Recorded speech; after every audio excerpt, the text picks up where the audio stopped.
Pis dediyin insanın yaxşı tərəfini görmürsənsə, o demək deyil ki, onun yaxşı tərəfi yoxdur. İllər boyu yığdığı problemləri, çözmədiyi problemlər gəlir səndən üzbəüz. Qal indi otur məsələni həll elə.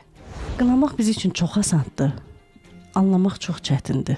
Həyat bir oyundur. Bu həyatda kimə daha çox bağlanırsansa, kimi ilahiləşdirirsənsə, Allah onu səndən alacaq. Nəyə həddimirsənsə, onu da yaşayacaqsan. İnsanların çoxsu da, yəni öz istəklərinə əsasən yaşamırlar. Bu bizim deyilməyən sözümüz, eşidilməyən səsimizdir də. Şəfaçı deyir ya, şəfanı verən Allahdır. Başları daşdan daşa dəyir. Sonra artıq faciə yaşayıb sonra ayılmaq və dəyişməyi seçir. Həyatınızı çözün. Çözməyincə övladlarınızın qabağına çıxacaq. Poladova Kəmalə Asif qızı 1990-cı ildə Bakı şəhərində anadan olmuşdur. 10 nömrəli orta məktəbi bitirmiş. Ali təhsilini Bakı Dövlət Universitetində almışdır. 2018-ci ildən şuuraltı elmlərin tədqiqatı ilə məşğuldur. Hazırda şuuraltı terapist olaraq fəaliyyət göstərir. Ailəlidir, 3 övladı var.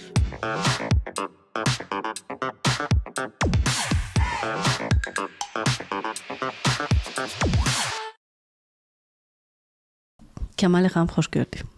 Hər vaxtınız xeyir olsun. Ruh nədir və nə üçün mütəmadi olaraq yer kürəsinə gəlir? Ümumiyyətlə, ruh ən ali varlıqlardan biridir demirik. Çünki ən ali varlıqdır və ruh Allahın nəfəsindən və torpaqdan yaranıb. Ona görə də bir elektromaqnit belə deyək də, bir varlıqdır deyə bilərik. Çünki həm torpağın elementləri var, həm də Allahın nəfəsinin elementi var. Və ruh bu dünyaya bir tək məqsədlə göndərilir, dərslənmək üçün. Yəni bizim bir tək missiyamız var, dərs alacaq. Başqa heç bir missiyamız yoxdur bizim. Məsələ burasındadır ki, ruhun aldığı dərsi bədən bilmir. Bəli. Bədən də üç hissəyə bölündüyü üçün mütəmadi davalar gedir. Bəli. Bu sənin öz içindəki bir savaşındır. Bəli. İnsan öz içindəki savaşından nətər qurtulsun? Biz indi yavaş-yavaş bu mövzuya gələcəyik. Sadəcə mən nəyi izah eləmək istəyirəm, nədən başlamaq istəyirəm. Adəmin vaxtından artıq bizə Adəm yaradıldı və ona deyildi ki, biz hal-hazırda möhtəşəm bir təlim keçmişik və həqiqətən də o təlimin təsiri tamamilə başqadır və Adəmə deyildi ki, insan övladı bu dünyada hədd etdiyi hər bir şeyi yaşayacaq. Nəyə hədd etmisənsə, onu da yaşayacaqsan. Gəlirik sizin mövzunun cavabına ki, insan şuuraltıdan və bədəndən ibarətdir. Şuur cəmi 5, maksimum 10%-dır məni idarə edə bilər. Şuurlu şəkildə mən deyə bilərəm ki, mən məsəl üçün bu cinsi geyinəcəm bugün verilişə və yaxud da mən hal-hazırda çəkilişə gedəcəmmi, getməyəcəmmi, mən Porsche istəyirəm, mən ev istəyirəm, villa istəyirəm. Bu mənim şuurlu olaraq istəklərimdir. Şuuraltı elmi dildədir, amma belə sadə dildə desək bizim ruhumuzdur. Ruhumuz bizim 95% bütün həyatımızı idarə edir. Ruh hiss deməkdir. Məsələn, mən şuuraltı ilə məntiqdir. Şuuraltını idarə edən ego və məntiqdir.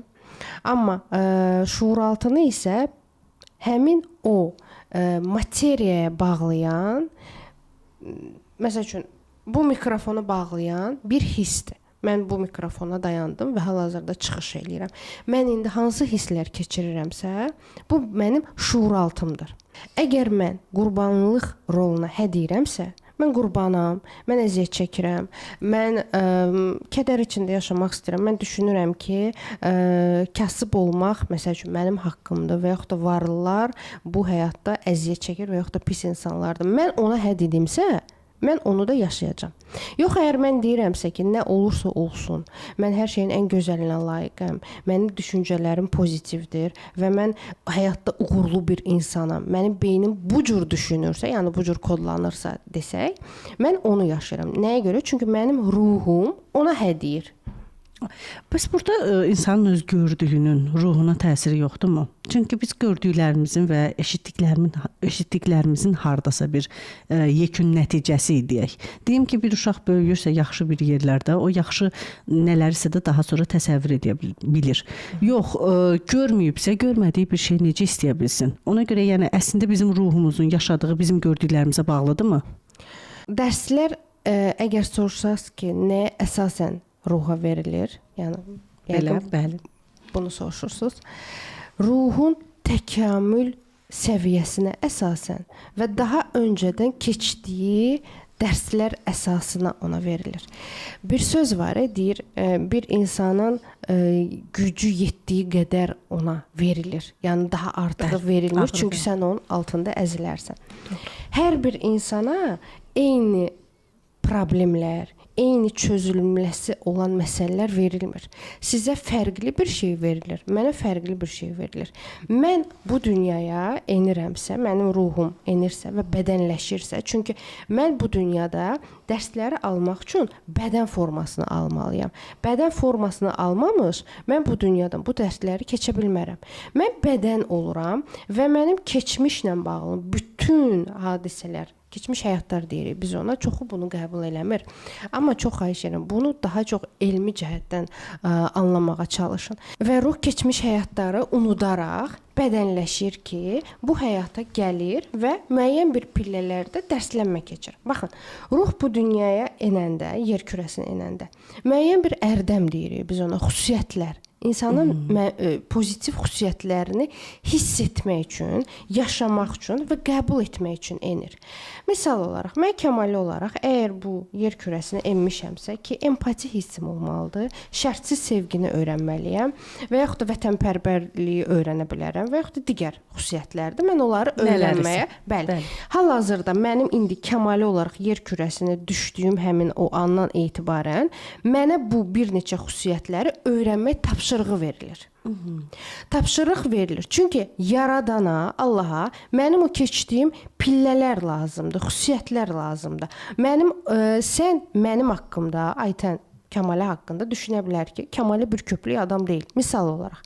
Amma mən ümumiyyətlə kainat sistemində mən bu xüsusiyyətləri tam olaraq özümdə aktiv etmək üçün enmişəm. Niyə aktiv eləməz? Bu ruhun təkamül yoludur, evolyusiya yoludur. Bir tək peyğəmbərlər artıq bütün bu ərdəmləri qəbul etmiş və birbaşa Allaha belə deyim, geri dönən güclərdir, ruhlardır. Biz peyğəmbər deyilik deyənə, biz o yolu, biz o təkamül yolu keçməliyik. Bu həyat bir oyundur. Yəqin eşitmisiniz bu sözləri və burada matrisadır. Yəni əslində mənim sizə gördüklərim mənim güzgümdür, mənim daxili vəziyyətim. Siz onu mənə göstərirsiniz. Və yaxud da mənim daxili vəziyyətimi mən sizə göstərirəm. Yəni bir proyeksiya yaranır, bir oyun qurulur ki, sən burada bunu yaşamalısan. İnsanların problemi bilirsiniz nədən yaranır? Ki biz bu həyatı həddindən artıq çox ciddiyə alırıq. Hər zaman deyirəm, probleminiz var, sıxıntılarınız var, 50 il sonra nə siz olacaqsınız, nə də sizin problemləriniz olacaq. Və bu həyatı həddindən artıq ciddiyə almaq lazım deyil. Bu həyatda bizim yeganə məqsədimiz ərdəmləri, xüsusiyyətləri özümüzdə aktiv etməyimizdir. Bu bizi Allaha yaxınlaşdırır. Baxın, bizim əsasən də bizim cəmiyyətdə ən çox istifadə olunan bir söz var. Sadəcə bunu bir misal olaraq gətirmək istəyirəm. Deyilir ki, bu həyatda kimə daha çox bağlanırsansa, kimi ilahiləşdirirsənsə, Allah onu səndən alacaq. Bəli. Və insanlarda bir qorxu yaranır ki, Allah pisdir və yaxud da Allah mənim hər hansı bir istədiyim nə varsa onu məndən tez bir zamanda alacaq. Bu nə üçün baş verir? Mən buna sizə elmi izahını vermək istəyirəm. Biz bilirsiniz ki, taç çakra sistemindən mövcuddur bizdə və aktivdir və 7-ci çakra birbaşa bizi yaradanın enerjisinə bağlanır. Hər gün istəyir namazda, istəyir duada, istəyir meditasiyada insanın ruhu yaradana bağlanmalıdır. Və sən artıq onun yerinə başqa birini qoyanda bu taç çakra qapanır. Sən elə bir tıxanıqlıq yaranır və o sistem onu atır ki oradan sən birbaşa yaradanın kanalına qoşula biləsən. Burada sən onu çox istədin, Allah onu öz egosundan səndən aldı söhbəti deyil. Bu sistemdir, bu cür qurulub. Yəni mən Allahın nəfəsindən yaradılmışamsa, düzdürmü? Deməli Allahın zərrəciyi mənim içimdə var, mövcuddur. Və yaradan yer kürəsini, planetləri, kainatları, yəni qalaktikaları yaradıbsa, bizim heç təsəvvür etmədiyimiz qədər, mənə icazə verilib ki, sən get bu həyatda öz həyatını yarat. Və mən nə edirəm? Mən balaca bir ruh olaraq, kvant olaraq, biz zərrəcik olaraq mən o böyük bir sistemə bağlanmalıyam ki, oradan depolanım, şarj olunum. Mən şarj ola bilmirəm, çünki ora qoymuşam başqa birini, övladımı, misal olaraq, yoldaşımı, atamı, anamı. Demişəm, ay Allah, o olmasa mən yaşaya bilmərəm. Qapandı. Ora nə gedir siqnal ki, biz bu ruhdan informasiya ala bilmirik. Qapadıb və sistem onu atır. Sistem onu atır və sən fikir vermisiniz ya yox, insanlar daha çox itki yaşayandan sonra, bir müddətdən sonra başlayırlar Allah Allah deməyə. Ayılmağa, yəni əslində bir növ ayılmağa. Gözləri bəli tutulmuş olur.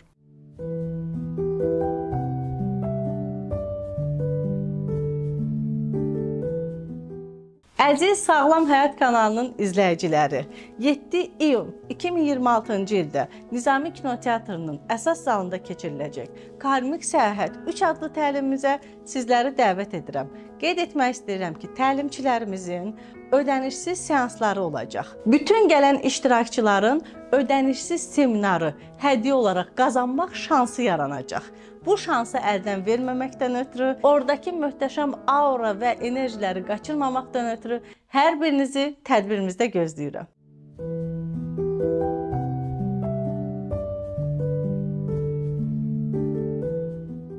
Bunu əslində mən də heç cür qəbul edə bilmirəm, amma burada da bir necə deyim sizə, belə bir qərəzli bir hissə var.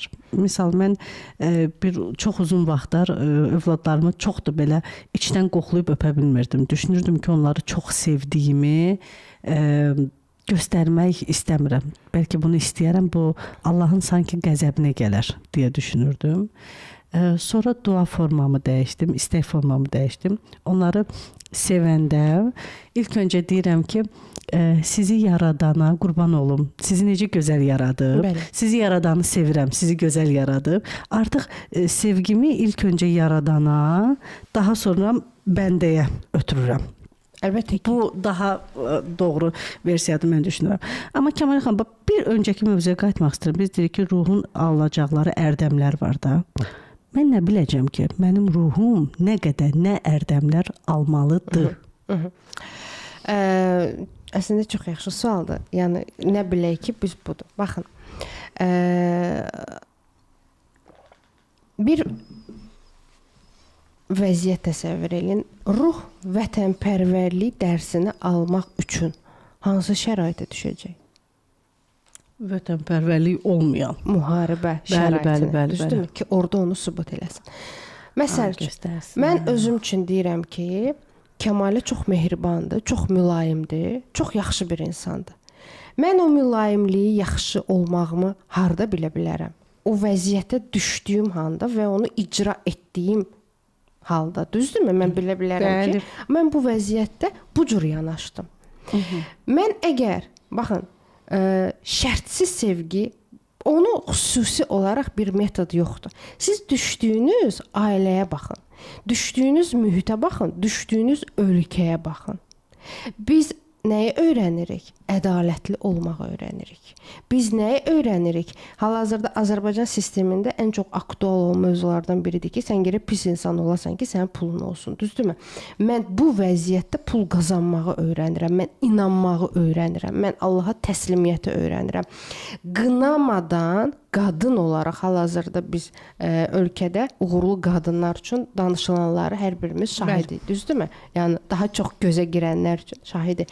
Mən o qınaq içində özümü tapmağı və Allaha yaradana təslim təslim olmağı öyrənirəm. Mən özümü şəxsi sərhədləri qurmağı öyrənirəm. Şərtsiz sevgi, mən düşünürəm ki, hər bir ruha verilən bir ərdəmlərdən biridir ki, çünki şərtsiz sevgi çox çətindir. Mən səni, məsəl üçün, səni deyirəm, Aytən olaraq sevməyə bilərəm. Sən məndə məsəl üçün qıcıq yarada bilərsən. Amma mən əgər fərqindəliyim açıqdırsa, mən başa düşürəm ki, sənin içində elə bir ruh var ki, Allahın ruhudur. Mən sənə artıq şərtsiz sevgi göndərirəm. Başqa bir misal gətirim. Yəni fərdi sevməsəm də, fərdi sən sevməyə bilərsən. Başqa misal göndərim. Mən sizə bayaq da öncədən danışdığımız kimi demişdim ki, yaxınlarımız cadu əməldir, göz nəfsdir. Eləyirlər də, sağ olsunlar. Allah onlardan razı olsun. Bu şərtsiz sevgi nədir? Şərtsiz sevgi onların o etdiklərinə belə sevgi ilə yanaşmaqdır. Bu artıq tam özüm üçün demirəm, amma artıq tam Allaha güvənməkdir. O insan gəlir sənə ailəvi dağıdır. Ata-anava məsəl üçün nəsə eləyir. Əməldir də gəlir, atır, eləyir, ailə qarışır bir-birinə, davası, qırğını və s. Sən ona qarış tökmək yerinə, sən ona o əməl tökmək yerinə və yaxud da deməkdən ki, sən nə üçün mənim qarşıma bu cür insan çıxartdın və s. demək yerinə, sən ona ancaq sevgini göndərirsən və Allahdan onun ruhuna şəfa istəyirsən ki, onun ruhuna şəfa getsin ki, artıq o da ayılsın ki, onun elədiyi yaxşı bir şey deyil. Bax, buna insanlıq getməlidir. Şərtsiz sevgi bax budur. Şərtsiz sevgi sənə pislik eləyən hər kəsə pisliklə cavab vermək deyil də, onları olduğu kimi qəbul edir və mən buradan nə nəticə almalıyam deməkdir. Kəmal xan, baxın, bir adam bugün olur da, indi biz tam ruh vəziyyətinə də keçə bilmirik. Yəni ruhumuzun dediyində eləyə bilmirik. Əlbəttə ki. Biz tam da bu cəmiyyətin içində də deyilik. Yəni biz bir vəhdətdəyik də, belə deyim, hər ikisinin arasında, amma biz hər ikisini yaşamalıyıq. Bəli. Bu indi görünən ikidir, görünməyən daha neçələri var. Məsələ burasındadır ki, bax, biz insanıq. Bugün səhər mən də deyirəm ki, mən də əsəbləşmirəm, belə, belə. Bir sözdən, özündən asılı olmadan hisslərini cilovlaya bilmirsən. Bəli. Hisslərini cilovlaya bilmirsənsə, sən artıq çıxırsan özündən. Bəli. Yaxşı, bu məndə, bax, bu hissi, bu sözü demədiyim halda da belə, bu da mənə ziyandır axı, bu da mənim üçün səhvdir axı, bu da mənim öz sərhəddimin qurmamağına, sabah mənim sözümün deməməyinə, daha sonra baş verəcək hadisələrə, bunun da bir təsiri var axı. Bəs mən orada necə reaksiya göstərim? Yəni deyirsiniz ki, hər hansısa bir situasiya yaşandı və mən orada sözümü deməliyəm, deməməliyəm. Bəli. Düzdürmü? Yəni bu saxlamamalıyam. Yəni mən də saxlamaq istəmirəm axı. Ümumiyyətlə məlumat verəndə sizi qoyuram bir kənara. İnsanlar deyir ki, ya belə olmalıyam, ya cavab verib orada dava qırğın yaratmalıyam. Misal olaraq, indi sizinki də gətirir. Və yaxud da tam hər bir şeyi qəbul edib bir kənarda oturmalıyam. Yox, belə deyil. Bir ortaq məxrəc var. İnsan, mən düşünürəm ki, insan ürəyi ilə yaşamalıdır. Aytən xanım, əgər oradan sizə gəldi içdən ki, mən orada o sözümü deməliyəm və onlar o sözü eşidib bir dərs çıxartmalıdırlar deyirsənsə və demədiyin halda bu səni narahat eləyirsə, sən gedirsən, öz-özünə əsəbləşirsənsə, uşaqlara əsəbləşirsənsə, ümumiyyətlə mən gərək deyərdim deyirsənsə, o zaman siz o sözü deməlisiniz. Amma əgər bəzən bizə olan yanlışları biz orada danışmamağı seçirik. Çünki o insan birincisi mənə başa düşməyəcək, ikincisi mənə boş yerə enerjim gedəcək, ikincisi də ki, mən orada o sözü desəm, mənim dəyərim aşağı düşəcək. Bax, bu ortaq məxrəci tapmaq, bəzən susmaq lazımdır. Ortaq məxrəci tapmaq çox vacibdir. Bəzən Aytən xanım, biz susmalıyıq, susmağı seçməliyik. O demək deyil ki, sən utdun və yaxud da səni əzdilər. Əsla. Sən əgər özünü əzilmiş hiss eləyirsənsə, deməli sənin içində o əzilmiş kodu var. Onu artıq təmizləmək lazımdır. O başqadır. Amma sən əgər sustuğun halda özünü əzilmiş hiss eləmirsənsə və deyirsən ki, mən burada müdrik yanaşıram. Mən bildim, burada susmaq lazım idi. Bax, bu fərqindəliyin açılması, bax budur ki, doğru elədiyini artıq sorğulamırsan. Bildiniz necə? Bildim. Baxın, Ayda xanım, dərslənmə 3 cürə olur. Hər kəsə icazə yoxdur, getsin, ayılsın, fərqindəliyi açılsın və yaxud da nələrisə icad eləsin. Bu videoya baxan hər kəsə artıq o icazə kanalı açılıb. Ruh var ki, bu dünyaya gəlir. Sən ona haqq otur başa sal ki, bax bu sistem belə gedir ha. Sən bunu belə eləsən, belə olacaq. O yenə deyəcək ki, yox sən səhvsən. Və yaxud da sən eşitdiklərini, sənin dediklərini başqa yerə yozacaq.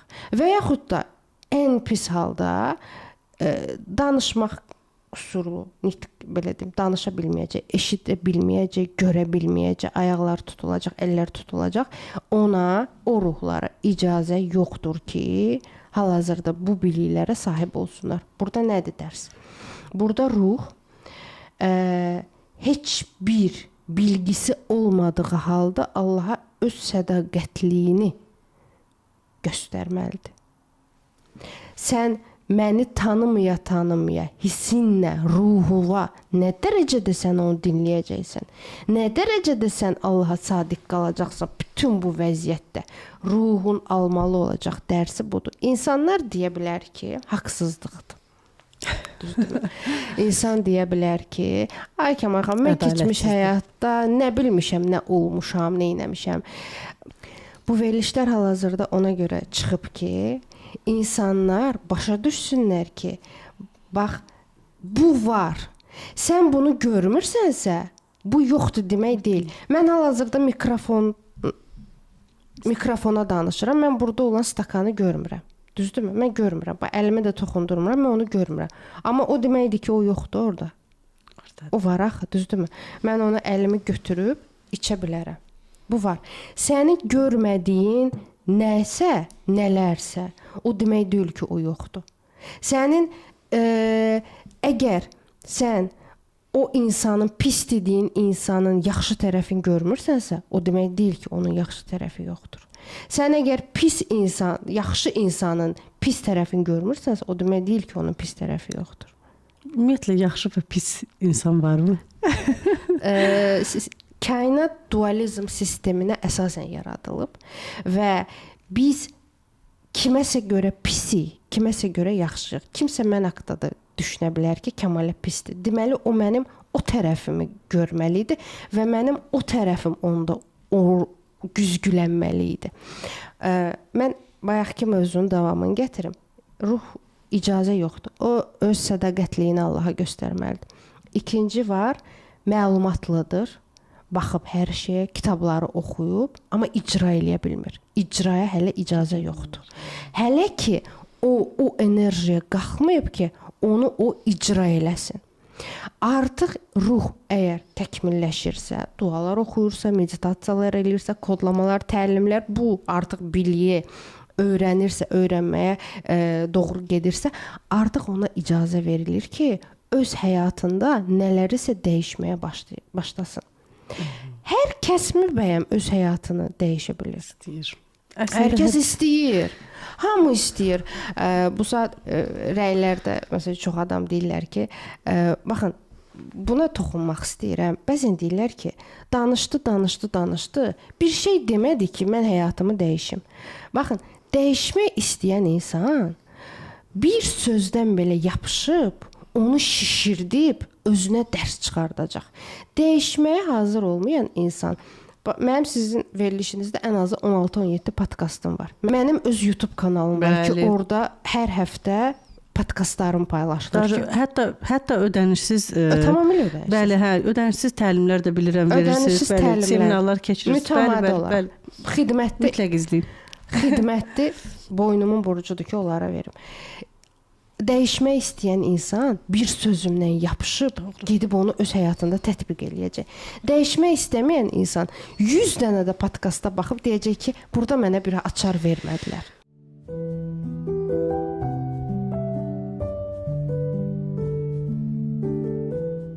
Çox dəyərli izləyicilərimiz, mən sizə çox təşəkkür edirəm izlədiyiniz üçün kommentlər bildirdiyiniz üçün, kanalımıza abunə olduğunuz üçün. Amma biz aylıq statistikalara baxırıq. Aylıq statistikalarla heç də bizim rəqəmlərimiz düzgün gəlmir. Baxırıq ki, izləyici sayı, izləmələrimiz real daha çoxdur, amma izləyici sayında isə rəqəmlərimiz artmır. Rəqəmlərimizin artması isə birbaşa bizim gələn qonaqlarımıza, əməkdaşlarımızın çalışmasına, bizim özümüzün fəaliyyətimizin davam etməsinə təsir göstərəcək. Bu sizin üçün çox sadəcə bir düymə basması ola bilər, amma bizim üçün isə böyük bir əhəmiyyət kəsb edir. Hər birinizdən çox xahiş edirəm. Bizə dəstək olmaq üçün mütləq şəkildə kanalımıza abunə olun. Kommentlərinizi həmişəki kimi əsirgəməyin və bu yolda bizi tək qoymayın. Təşəkkür edirəm sizə.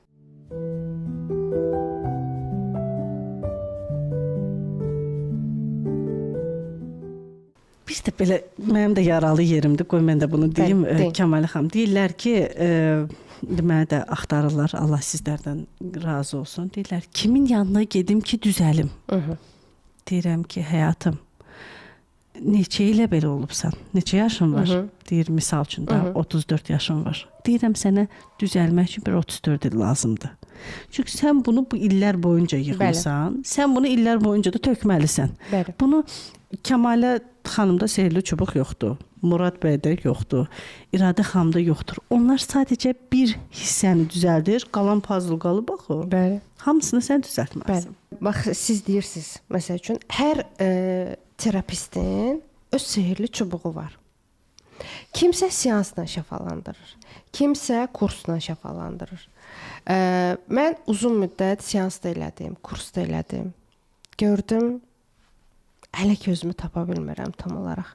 Və noyabrda özümə bir sual verdim, daha doğrusu sistemə bir sual verdim ki, mən insanlara necə xidmət edə bilərəm ki, orada həm münasib qiymət olsun, həm də ki, mən o xidmətə keçmək istəyirəm artıq. Yəni artıq insanlara elə bir şey vermək istəyirəm ki, yəni onlar ondan çox yaxşı nəticələr görsün. Çünki bilirəm, o sehrli çubuğu istəyirlər. Bizdə kodlamalar var. Aydan xanım, inanın ki, minlərlə kodlama satmışıq. Və o kodlamalardan gələn geri dönüşləri mənim heç bir ödənişli, bəlkə də ən bahalı kurslarımdan o formada geri dönüş olmayıb. Maşallah. Bizdə cəmi 10 manatlıq kodlama. Bəli, bəli. Yəni ondan artıq qoymuram və söz vermişəm ki, o qiyməti də qaldırmayacağam. Və bizə müraciətli 100-ə yaxın kodlama var bu arada. Və bizə gələn müraciətlər var ki, həyatlarını dəyişir insanlar. Autizmli uşaq düşünün, danışmağa başlayır. Bunu mən demirəm, bunu rəylər deyir. Bəli. Və mən ona görə kodlamanı saxlamadım. Çünki mən düşündüm, bir ay satışını eləyərəm, daha sonra dayandıraram. Gördüm, yəni dəhşət axın var. Və həqiqətən ev almaq istəyən gedir, ev alır. Nəyə görə? Bu necə baş verir? Mən izah edim. Bizim şuurumuz 5-10%-dir. Daha doğrusu 95%, 90% bizi idarə edən şuur altıdır. Şuur ego və məntiqdən ibarətdir. Ego daha çox bizim istəklərimiz egodan irəli gəlir. Mən məsəl üçün bir müddət belə deyim, hamı deyirdi ki, maşının niyə yoxdur? Maşın sürməlisən, maşın fırlanırdı. Və mən həmin o egoma, belə deyim, yenik düşdüm və maşını əldə elədim. Maşına mən bir gün belə oturmadım. Yəni oturmadım. Çünki mən başa düşdüm ki, mən onu oturdum rul arxasına və başa düşdüm ki, bu mənlik deyil. Bu kimlərinsə istəyi idi və mən bunu yanlış bir yerə aldım, icra elədim. Bəli. Bu mənlik deyil. Bu mənim kodlama sistemim deyil. Bu kiminsə kodlama sistemi idi. İnsanların çoxusu da yəni öz istəklərinə əsasən yaşamırlar. Bax, həmin o kodlamalar öz istəyinin, real istəyinin nə olduğunu ortaya çıxardır və sən artıq onu sistemə göndərirsən. Hər birimizdə həyatımızda bilmədən nəsə istəmişik və anında həyata keçib. Çox olub Kəmalə xanım. Düşünən anda belə. Həddindən artıq demişəm ki, ay Allah, kaş bu olardı və o növbəti gün gəlib sənin qabağında padnosda verilib. Düzdürmü? Asan. Amma sonra ha ki istəmirsən ki, digər arzularını da bu formada reallaşdırasan, olmayıb, gedib dirənib. Deyirsən ki, bu oldu, indi başqasında istəyim olar, o da gəlmir yəni. Gəlmir. Nəyə görə? Çünki insan Allaha bağlı olan bir varlıqdır və biz ürəklə yaşamalıyıq. Bunu hər zaman demişəm. Həmin an ürək aktivləşir, beyin, şuur öz təsirini sıfıra endirir. Yəni biz ürəklə aktivləşəndə Tamamilə şuuraltı ilə, ruhla biz istəyirik onu. Ruh göndərdi mesajı və biz onu buraxdıq. Buraxdığımız an etibarən artıq frekanslar birləşir və o istədiyimiz gəlir bizə belə verilir. Ondan sonra niyə alınmır? Niyə alınmır? Çünki məntiq işə düşür. Ego işə düşür. Və bir şey ki, biz Allahdan egosal olaraq heç nə istəyə bilmərik. Olmaz. Gələk bizim bunu başa düşmədim Kəmal xanım. Egosal olaraq heç nə istəyə bilmərik. Allahdan nəsə istəyəndə mən məsəl üçün mən Porsche istəyirəm. Porsche Cayenne'm olsun, bir dənə qara rəngdə, içi də oranjlı rəngdə olsun. Düzdürmü? Mən bunu istəyirəm. Bu mənim egosal istəyimdir. Niyə? Çünki bu kimdəsə var idi. Mən ona gördüm, özəndim. Və yaxud da bizim qohumumuz var. Məsəl üçün, mənə cadu eləyir. Qoy o görsün ki, onun cadusu mənə təsir eləmədi. Mən getdim özümü Porsche aldım düşüncəsi ilə mən kimə Allaha müraciət eləyirəm. Amma bir çox orqanik deyirik də biz ona istəklərimiz olub ki, orada nə qonşu yadıva düşüb, nə qohum yadıva düşüb. Heç nə. Birbaşa sən bağlanmısan kanala, kanal açılıb. Və o istək sənə verilib, gəl halal xoşun olsun və xeyrini də görmüsən. Çox böyük sualın cavabını verdiniz siz bu gün. Bu mənim özümü çox düşündürəndir ki, nə üçün bəzi şeylər var bir saniyədə olur, bəziləri varsa illərlə keçir olmur. Əslində düşünə bir. Allahın mənə verdiyi missiyalar var. Missiya var ki, sən gedib ey insan övladı, sən ruh verirəm, bədən də verirəm sənə. Sən get bu adam balası kimi yaşamalısan. Mənim istəyimlə, Allahın istəyi ilə mənim istəyim üst-üstə düşməlidir. Niyə mən gedib, məsəl üçün, həkim olmaq istəməmişəm? Yəni mən həyatı boyu cərrah olmaq istəməmişəm. Bu mənim çünki bu həyatdakı bir missiyam deyil.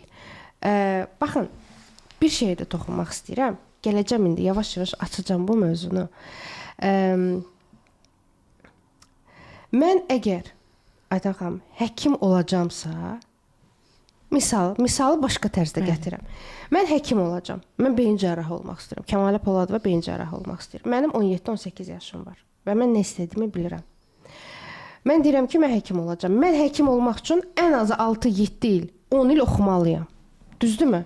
Mən o 10 il oxumasam, gedib beyin cərrahı ola bilmərəm də, düzdürmü? Doğru. Mən 17 yaşımda oturum 10 il dua eləyim və deyim ki, mən beyin cərrahı olmaq istəyirəm, manifest eləyim, arzuluyum, istəyim. Mən gedib beyin cərrahı ola bilmərəm. Mümkün deyil. Mümkün olacaq şeylər var, olmayacaq şeylər var. Mən buradan dərstlənmə almalıyım. Mən otururum, dua eləyirəm. Mənim sevdiyim, kodlama alıram, meditasiya edirəm, fərqindəliyimi açıram. Necəsə, hər kəsin yolu fərqlidir. Doğru. Mən gedirəm. Mənə nə açılır? Mən beyin cərrahı olmaq istəyirəm axı. Əgər istəyirəmsə, deməli o mənim taleyimdə var artıq. Yazılıb o mənə ki, sən yaxşı bir beyin cərrahı ola bilərsən. Ailəm mənə deyir ki, bizim illiyi ödəyəcək pulumuz yoxdur. Səni hazırlığa göndərəcək bizim pulumuz yoxdur. Get gir 4-cü qrupun biologiyasına, kimyasına. Amma həkimliyi səni oxutdura bilmərəm. Çünki orada rezidentura var, nələr var, uzmanlıq var və s. Bizdən əlvi üz. Qalırsan belə və yaxud da evdən səni ərə verirlər. Deyirlər ki, dəli olmusan, sən medinsuda gedəcəksən, evdə qalacaqsan, sən oxuya bilmərsən. Təsəvvür eləyin, bir istək və bir neçə əngəl. Həyatımızdır da, düzdürmü Aytan xanım? Sizin də bir istəyiniz var, ətrafdan əngəllər. Yazırlar bizə, yoldaşım qoymadı, atam, anam qoymadı. Gəlin bura. Oturursunuz, başlayırsınız öz üzərinizdə işləməyə, kodlama. Dinləyirsən, məsəl üçün, aldın, dinlədin. Duanı getdin, oxudun. Dua sənin bu həyatda alacaq dərsivi yox eləmir. O sənin beyin cərrahın olacaqsansa, sən dua oxuyaraq bir aktrisa olmaq kimi bir istəyin yaranmayacaq. Bildiniz nə demək istəyirəm? Sən elə o beyin cərrahlığa doğru gedirsən. Amma yox yerdən pul gələcək. Valideynlərin yumşalacaq. Sənə artıq qızsan, ərə getməlisən, düşüncəsi onların ağlından Maneələrin ortadan gedir də, belə deyək. yolun açılır. Hə, yəni yolun açılır sənin. Amma sən o dərsə doğru gedirsən. Sən 6 il medinstitut oxumalısan. Sən 2 ildir, bilmirəm, üzr istəyirəm, nə qədərdir. Rezidenturanı oxumalısan. Sən o beyin cərrahlığı tam bitirməlisən ki, yaxşı bir cərrah olasan. Doğru. Doğru. Həyatda da belədir. Mən əgər mən məsəl üçün indi 35 yaşım var. Götürək məsələn. Mən əgər 37 yaşımda, misal mənə aid deyil, misal olaraq deyirəm, 37 yaşımda Kəmalə əgər aya 50.000 qazanmalıdırsa, əgər o 30, 31, 32 yaşında kasıbçılığın dibin yaşayıb, oradan alacaq xüsusiyyətləri almalıdırsa, o yaşayacaq. Bildiniz necə? Çünki ruhun evolyusiya mərhələsi var. Mən onları yaşamadan mən aya 50.000 qazansam, o 50.000 mənə batıracaq.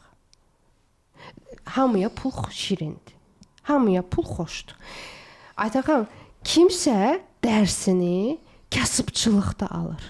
Ərdəmlərdə. Orada da müəyyən bir xüsusiyyətləri alır.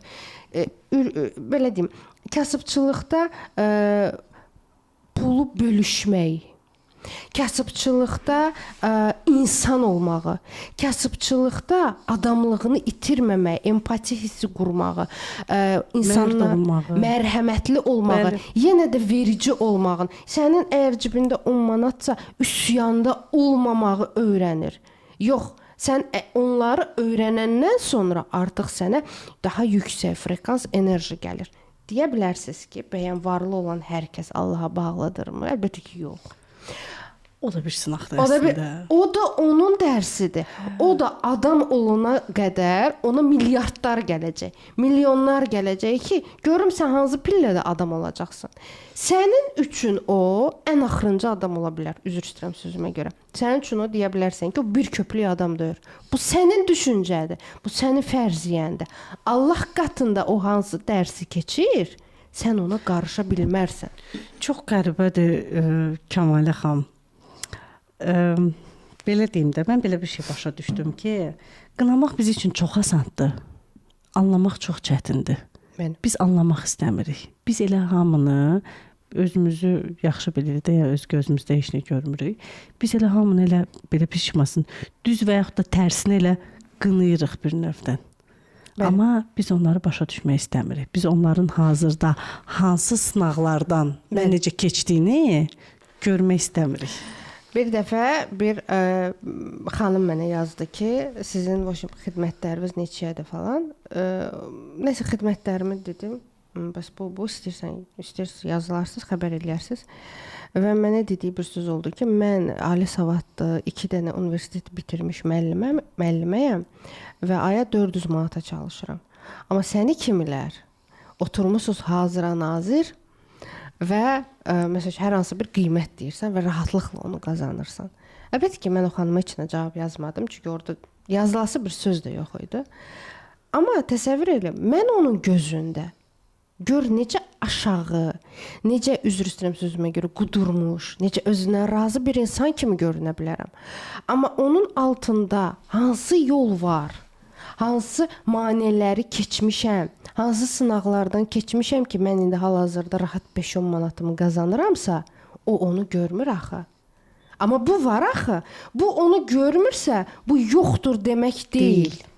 Ona görə qınamaq çox asandır. Yenə də deyirəm, sən əgər hal-hazırda xoşbəxt bir qadın olaraq yaşayacaqsansa, sən o narsız həyat yoldaşının bütün o xüsusiyyətlərin, məsəl üçün, artıq oradan dərsi alıb çıxacaqsan. Bəzən deyirlər ki, mənim yoldaşım xəyanət eləyir, narkomandır, içki düşkünüdür və s. Mən ondan boşanıram, başımı götürürəm, gedirəm. İndi mən sizə başa salım, orada sistem necə işləyir. Sən oradan dərsi almadın. Dedin ki, mən qaçıram. Dəlixanadır bura, mən heç bir dərs almıram, qaçıram. Sənin övladların var, 2 dənə, 3 dənə, 1 dənə, fərqi yoxdur. Sistem artıq səni, belə deyim, nəzərə alır ki, bu ruh dərsini almadan tərk elədi, qaçdı. Tərk elədin, qaçdın. Çıxdı sənin qabağına 2 il sonra bir insan. Sən burada narkotika görə boşandın. Düzdürmü? Heç bir dərs almadın, başa düşmədin. Yalandan dedin ki, mən başa düşdüm, amma başa düşmədim. Qoydun yarımçıq getdin. Qoydun yarımçıq getdin. Gələn dəfə əgər bu evliliyinizin 2-ci ilində narkotika başlamışdısa, sən getdin növbəti bir partnyorla ailə qurdun, o 5-ci ildə narkotika başlayacaq. Niyə? Çünki sən burada bunu 2-ci ildə qaçdın, götürdün, o istifadə eləyən kimi 2-ci ildə atdın onu, getdin axı, yarıda buraxdın. Məqsəd nədir? Məqsəd sənin dərslənməndir. Gəldi 5 ilə. 5 ildə o başlayacaq narkotik istifadə eləmək. Sən deyəcəksən, nə? Bu yenə. Bu daha betərin istifadə eləyəcək. Və sən onu orada atıb gedəcəksən. 5 il, 2 il, 5 il. Bir müddətdən sonra 3-cü partnyor deməyə, Azərbaycan mentalitetinə görə götürək oğlunu. Oğlun böyüyür, müəyyən bir yaşa çatır, 17 yaşda. Sən burada dərsləri saxlamısan yarımçıq. Gəlir, görürsən ki, başlayır narkotik istifadə eləmək. Hay şüvəy, vay hər ay. Necə yəni, mənim oğlum narkotik istifadə edir. Ağlaşma filan beşməkan. Ana neynir? Ana çökür. Dərsin də ala bilmir, çünki övlad var ortada. Və övlad, məsəl üçün, gedir, daha betərin eləyir. Bu an sən gərək hər şeyi saxlayasan, övladı falan dəyişməyə çalışmayasan, sən oturub özünə dönməlisən ki, mənim burada alacaq dərsim nədir? Mən niyə bunu yaşayıram? Mən niyə narkotiklə və yaxud da içki ilə uzun müddətli sınanıram? Bu mənə nə öyrədir? Düşür bir labirintə. İnsanların bir çoxu hər zaman nə istəyirlər? İndi dayanacağım, siz sualınızı verəsiniz. Əslində döngüdə olduğunu bilmir də. Döngü var, qısır döngü, labirint. İnsanların çoxu nə deyir? Deyir ki, baxam, eyni döngüdən və yaxud da sizə deyirlər. Aytən xanım, çıxa bilmirəm bu döngüdən. Bu döngü nədir? Adam dəyişir, vəziyyət dəyişmir. İllər boyu yığdığı problemləri, çözmədiyi problemlər gəlir səndən üzbəüz. Qal indi otur məsələni həll elə. Depressiya nəyə düşür insan? Niyə düşür depressiya? Ən çətini də bu sözünüzü unutmayın. Çətin də bilsin nədir? Düşdüyü vəziyyəti də bilməmək. O çətin. Baba, o çətindir. Bax, o çətin. Bir var biləsən döngüdəsən, bura çatmağın özü də bir yoldur. Bir var ki, bilməyəsən ki, hardasan. Bu vəbşə ümumiyyətlə. Bax, 2012-ci ildən biliklər açıldı. 12 apreldən yeni bir frekans açılır. 12 apreldən 15 aprelə qədər fikir verdisə yox, hər kəsin davleniyası qalxdı, başı ağrıdı, hal-əhval dəyişdi. Mənim belə, yəni məndə olmur heç nə maşallah olsun. Təzyiqim yerlərdə idi. Bəli, məndə də həmçinin. Çünki yer kürəsi yeni bir boyut atlatdı, bizim dildə desək, yeni bir frekansa keçdi. Biliklər artıq aşırı dərəcədə. Bütün praktiklər sizin yanınıza sizin verilişə gələndə bütün şəfaatçılar fikir versə yox, biz artıq başlamışıq bu məlumatları pulsuz verməyə. Çox. Əvvəl ödənişli verdiyimiz məlumatları biz indi pulsuz veririk. Çünki sistem bunu tələb eləyir. Pulsuz ömründə heç bir məlumatı verməyən insan belə mənim qabağıma çıxır, görürəm ki, ancaq ödənişsiz seminar və yaxud da minimum nə ilənsə biz artıq məsələni çözürük. Artıq bahalı kurslar işləmir. Məndə işləmir. Yəni məlumatlar açılıb. Məlumatlar aşırıdır. Artıq bilirsiniz necə? Mən məsəl üçün artıq başa düşmüşəm bu sistem necə işləyir. 10 manata kodlama qoymuşam ki, ondan artıq mən hal-hazırda heç nə eləmirəm. Eləsəm də məsəl üçün 20 manata keçmir. Çünki sistem bunu tələb eləyir. Mən onu verməsəm, o məni dağıdar. Sizə ziyandır. Mənə ziyandır. Baxın, mənim borcum xidmət göstərməkdir. Mən özümdə o haqqı harda tapdım ki, mən deyim ki, ancaq mən pulla verəcəm bu məsləhətləri və yaxud da bilikləri, sözləri. Mən bu hardan o haqqı tapdım ki, mənim başımdan vurmazlar sistem. Vurar. Burada yaşadığımı, burada artıq mən yaşayıram. Burada olanı mən burada yaşayıram. Yəni artıq belə bir vəziyyətə gəlmişik. İnsanlığın ən ali məqamlarından da biri insanlara xidmətdir. Nə ilə həkiminki də həkimdir, psixoloqunki. Yəni hər birimiz əslində xidmətdəyik. Bəli. Amma nə dərəcədə bunu verə bilirik?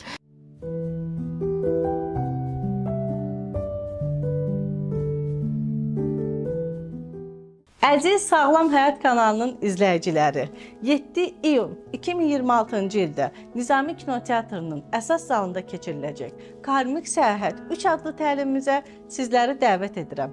Qeyd etmək istəyirəm ki, təlimçilərimizin ödənişsiz seansları olacaq. Bütün gələn iştirakçıların ödənişsiz seminarı hədiyyə olaraq qazanmaq şansı yaranacaq. Bu şansı əldən verməməkdən ötürü, oradakı möhtəşəm aura və enerjiləri qaçırmamaqdan ötürü hər birinizi tədbirimizdə gözləyirəm.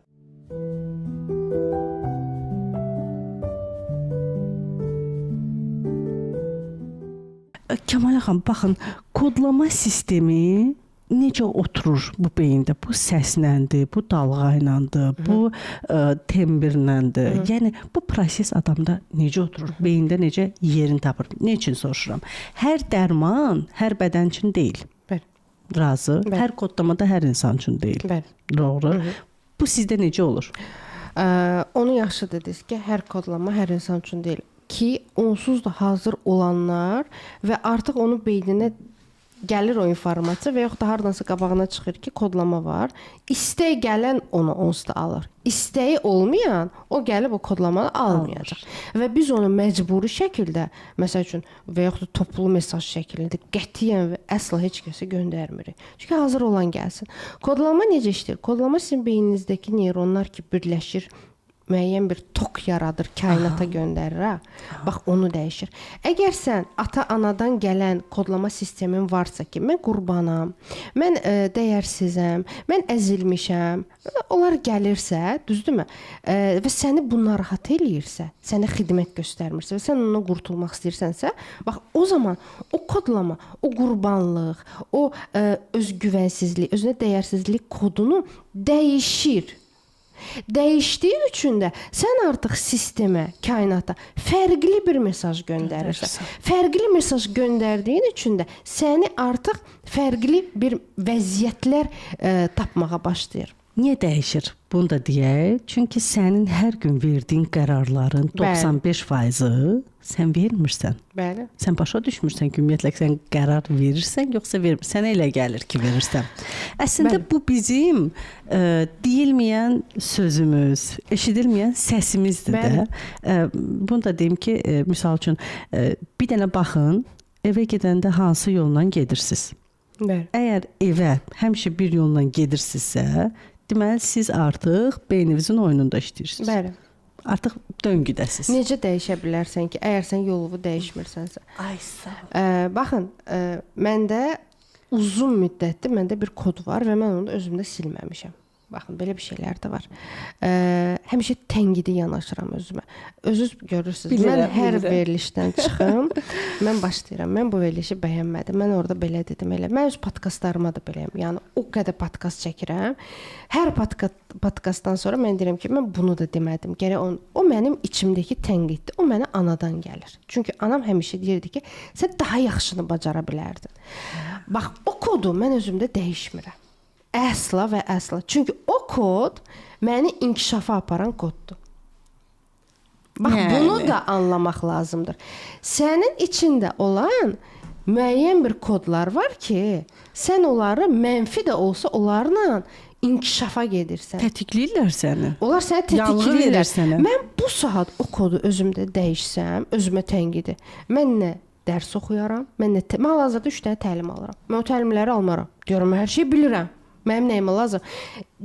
Yəni, baxın, bu da çox önəmlidir. Ki, bizdə onsuz da elə bir kodlamalar var ki, orada sizin mənfinizə təsir edəcək bir şey yoxdur. Artıq elə sistem qurulub ki, mən bilirəm də artıq, yəni, tonki namöklara, yəni, həssas yerlərə biz toxunmuruq. Yəni, artıq bilirsən ki, bu müəyyən bir kodlama sistemləri var ki, o insanı belə deyim, yuxarıya aparır, inkişafa aparır. Hər kodlamanın öz dozası var. Əlbəttə ki. Öz dozasıdır. Nə artıq, nə eksik. İnsan alacağı qədər bizdən alacaq, mən də verəcəyim qədər verəcəm. Kimsə gəlib məndən deyə bilər ki, wow, həqiqətən mənim beynim partladı deyib çıxıb gedə bilər. Kimsə isə mənlə oturub danışıb deyəcək ki, ya mən belə də, yəni pis deyilsən, ortalama nəyisə başa düşdüm, nəyisə yox. Bu da normaldır. Yəni ki, zaten bu belə olur. Deməli sən məndən bu qədər alacaqsan. Hə. Bu məndən bu qədər alacaqdı. Bir də Kəmal xanım, o deyil. Baxın, gələndəki hansı niyyətlə gəlirsən, o da var axı. Əlbəttə ki. Yəni bir var siz deyən kimi də bir o təkəbbürümüz, egomuz. Mən nə deyəcəyim bu mənə? Bu nə deyəcək, nə dəyişəcək? Əgər sən bununla gəlirsən, gəlmə yəni. Olmayacaq. Amma bir necə deyim, dənizə düşən bir samanlıqdan da Bəli. Sən amma elə gəlirsənsə, sən əmin ol ki, boğulandakı kimi bura qədər su ilə əmin ol ki, bunu oxusan, düzələsən, dinləsən, düzələsən, sən sadəcə bil ki, bu belə də olacaq. Və şükürlər olsun ki, bizə gələn hər kəs bu verilişə baxır və mənə olan inama əsasən gəlir. O inam, bəli. O inam, bəli. Mənim enerjim, məsəl üçün, mənim öyrəndiklərim və onun məndən alacağı tam birləşir. O birləşdiyi üçün də o insan nəticə alır. Yəni şəfaçı deyir ya, şəfanı verən Allahdır.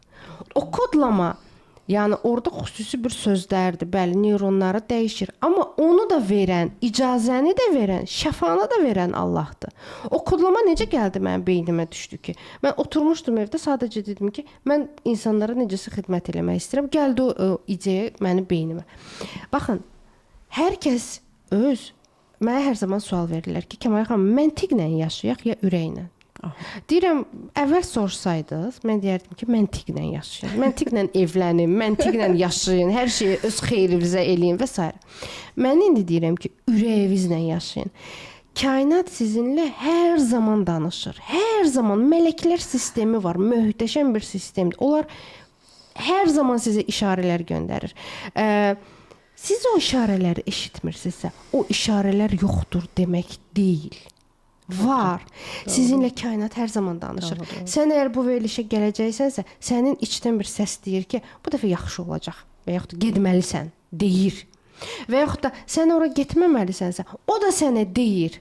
Amma insanlar artıq o qədər kainatın səsini, iç səsini dinləməyi unudublar ki, gedirlər, üzr istəyirəm sözümə görə, başları daşdan daşa dəyir. Sonra artıq faciə yaşayıb, sonra ayılmaq və dəyişməyi seçirlər. Bu çox asan yol deyil Kəmal xanım. Bu biraz kəşməkeşli yoldur. Baxır indi. Hazır olanlar. Çünki bizim əslində təbiətlə bir vəhdət olduğumuzu biz belə çox unutmuşuq.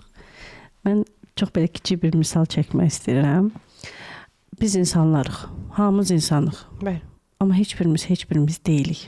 Əlbəttə ki. Amma hamımızda bizdən nəsə var, bəli, amma tam deyilik. Çünki Adəmdən gəlmişik. Bəli. Hamımız eynik. Eynik. Amma məni heç nə tam deyə bilməz. Sizi də heç nə. Bizim hər birimiz bizə görə bir aləmik zaten. Əlbəttə. Bir aləmik. Yəni əslində insanlar oxuya bilsələr, yaşamaq çox da asandır yəni. Əlbəttə ki. Mən sizə bir söz deyim. Bayaq da bu mövzuya toxunmuşdum. İndi hal-hazırda elə bir dövrdür ki, hər kəs danışır. Ödənişsiz nələrsə eləyirik, seminarlar eləyirik. Elə mənim özümdə içi bura gələn hər kəsdə mütəmadi olaraq eləyirik. Bir müddətdən sonra o dayanacaq. O da olmayacaq. Vəsə, artıq kim alacaqdısa buradan aldı. Kim şəfalanmalıydısa şəfalanacaq. Amma artıq bu biliklər bu cür dostluqda verilməyəcək, çünki çox ağır biliklərdir. Biz hər şeyi də danışa bilmirik. Biz kadr arxası danışdıqlarımızı burada danışsaq insanların beyni bunu da məclislərində inşallah. Əlbəttə ki. Yəni ki, insan dəyişimə bilirsiniz, başqa variantınız yoxdur. Yaşamaq üçün. Başqa variant yoxdur. Doğru. Sən ya bu həyatda bilirsiniz necə özünüzə deməlisiniz ki, mən bu çətinliyi niyə yaşamalıyam ki? Yəni mən yaxşı yaşamalıyam da. Mən Allahdan gələn ruhamsa, nuramsa, mən bu neqativdə yaşamamalıyam. Demək ki, bu neqativ mənə nəsə öyrədir də. Oturum bir analiz eləyim, oturum bir öyrənim, oturum bir o podkasta baxım və özümə bir suallar verim və onu çözməyə çalışım. Həyatınızı çözün. Çözməyincə övladlarınızın qabağına çıxacaq. Bu qorxutmuram, əsla qətiyyən. Yox. Sadəcə övladlarınızın da qabağına çıxmasa, nəvələrinizin qabağına çıxacaq ki, bu da sizə daha çox ağrıdacaq. Baxın, insan 60-70 yaşında kodlama sistemini dəyişmək ona daha çətin gəlir. Nəinki o yaşa qədər olan dövrdə. Doğru. Mən sizlə tamamilə Ona razıyam. görə vaxtında. Yaşamaq üçün bu gün bir toxumat. Bəli. Bir var gün keçir desən. Mən bunu çox deyirəm bu sözü. Bir var gün keçir desən, mən ki bu podkastlardan qabaq gün keçirtmişəm. Bəli. Yaşamamışam. Allaha sonsuz şükürlər edirəm sizə və bizə gələn qonaqlarımızı bizim qarşımıza çıxartdığı üçün. Mən indi yaşayıram. Bəli. Ləzzət alıram. Əziz izləyicilərimiz, yəni yaşamaq istəyirsinizsə, bu gün bir toxumatın. Buradan izləyicilərimizə də səslənirəm ki, Kəmalə xanımın Telegram kanalı da var. Telegram kanalımız da var, WhatsApp kanalı da var və YouTube kanalı da var. Buradan da səslənirəm. Kəmalə xanımın da kanallarına yazılın. Əmin olun, orada da çox maraqlı mövzular var ki, burada danışmadığımız.